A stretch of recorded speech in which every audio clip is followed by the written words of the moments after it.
Hi friends, இன்றைக்கி என் Gates full day என்ன பண்ணோம், எப்படி கேர் பண்ணுறேன், எப்படி ப்ளே பண்ணோன்னு எல்லாமே இந்த வீடியோவில் காட்டுறேன். கேட் லவர்ஸ்க்கு இந்த வீடியோ ரொம்ப யூஸ்ஃபுல்லாக இருக்கும். இவன் சிம்பா கேட்டு, இது டிக்கு, இது டேக்கு. ரெண்டு பேரில் ஒருத்தர் வந்து கொஞ்சம் காம் டைப்பு, கொஞ்சம் சேட்டா டைப்பு. காலையில் கொஞ்சம் லேசியாக இருப்பாங்க ரெண்டு பேரும். அப்புறம் கொஞ்சம் நேரம் ஆக ஆக நார்மல் பிஹேவியராக இருப்பாங்க. ரொட்டீன் ரொம்ப முக்கியம் கேட்ஸ்க்கு.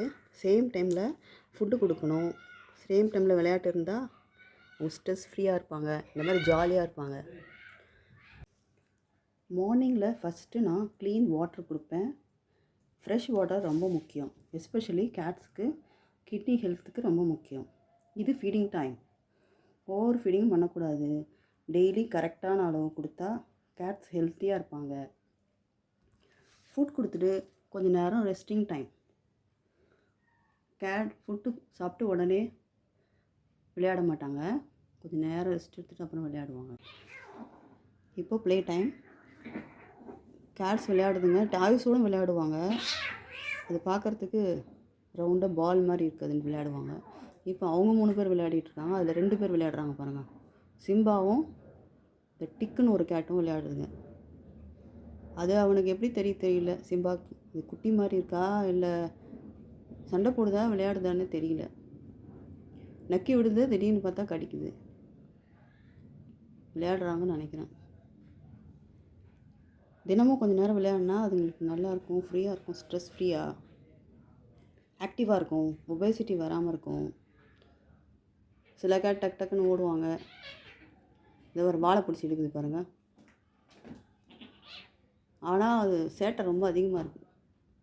ஓடிட்டாங்க அந்த ரூமுக்கு. ஒரு ஹாப்பினஸோட சைன் தான் இதுன்னு நினைக்கிறேன். இவன் வேடிக்கை பார்த்துட்ருக்கு டிக்கு கேட்டு. அது கொஞ்சம் அமைதியான டைப்பு இந்த டிக்கு. அது வந்து கொஞ்சம் சேட்டை. இது பார்க்குறான் பாருங்கள், கேமரா எடுக்கிறேன்னு சொல்லிட்டு என்னையே பார்க்குறா. என்னம்மா தூக்கம் வந்துடுச்சு போல் அவளுக்கு. கேட்ஸ் டெய்லி கேருக்கு 3 விஷயம் இருக்குது. ஃபஸ்ட்டு வந்து க்ளீனான வாட்டர், தண்ணி க்ளீனாக வச்சு கொடுக்கணும். அப்புறம் வந்து செகண்ட் வந்து ப்ராப்பரான ஃபுட்டு ப்ராப்பரான டைமில் கொடுக்கணும். அதுக்கப்புறம் சேஃபாக வீட்டுக்குள்ளே வச்சுருக்கணும். இண்டோர்லேயே வச்சுட்டா ரொம்ப நல்லது. அப்புறம் லிட்டர் ஏரியா க்ளீனாக வச்சுருக்கணும். தேவைப்பட்டால் வேக்சினேஷன் போட்டுக்கலாம் ஹாஸ்பிட்டல்ஸில் கூட்டிகிட்டு போயிட்டு. டெய்லி கேட்டை க்ளீனாக வச்சுருந்தா இன்ஃபெக்ஷன் வராமல் இருக்கும், அவங்களும் ஹாப்பியாக இருப்பாங்க. இந்த மாதிரி ரியல் கேட் ரொட்டீன் வீடியோஸ் உங்களுக்கு பிடிச்சிருந்தா சப்ஸ்கிரைப் பண்ணுங்கள். என் கேட் சேனலோட டெய்லி லைஃப் நான் ரெகுலராக ஷேர் பண்ணுறேன். தேங்க்யூ ஃபார் வாட்சிங்மா. Thank you friends.